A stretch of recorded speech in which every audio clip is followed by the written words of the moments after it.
एक आदमी जागा और खुद को एक छोटे से देश में पाया, जहां उसका पूरा शरीर रस्सियों से कसकर बांधा गया था, यहां तक कि उसके 45 साइज के जूते भी ताले से बंद थे। उसे जमीन हिलती हुई महसूस हुई और उसने देखा कि लकड़ी के पुल जड़ों से उखड़ गए हैं। बस यही चाहता था कि यह अजीब सपना जल्दी खत्म हो जाए। तभी घुड़सवार सैनिक राइफल लेकर उसकी ओर दौड़े और एक उसके सीने पर चढ़ गया। कुछ सैनिकों ने उसकी कमर में रस्सियां फेंक दी और जोर से खींचने लगे। संतुलन बिगड़ने पर वह गिर पड़ा और बेहोश हो गया। जब फिर होश आया तो देखा कि उसे धीरे धीरे शहर की ओर धकेला जा रहा है, जैसे कोई सुअर का मांस बाजार ले जाया जा रहा हो।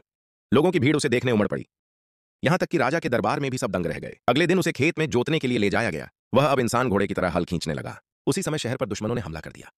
सेनापति ने हालात को गंभीर देखकर तुरंत उसे रक्षा के लिए बुलाया। वह विशालकाय आदमी तेजी से दौड़ा और दुश्मनों को डराकर भगा दिया। सेनापति ने उसे वहीं रुकने का आदेश दिया और खुद राजकुमार को बचाने चला गया। मगर उस आदमी ने खतरा देखकर अपनी बेड़ियां तोड़ी और मदद के लिए निकल पड़ा। उसने 2 दुश्मनों को पकड़कर खाई में फेंक दिया और राजकुमार को बचा लिया।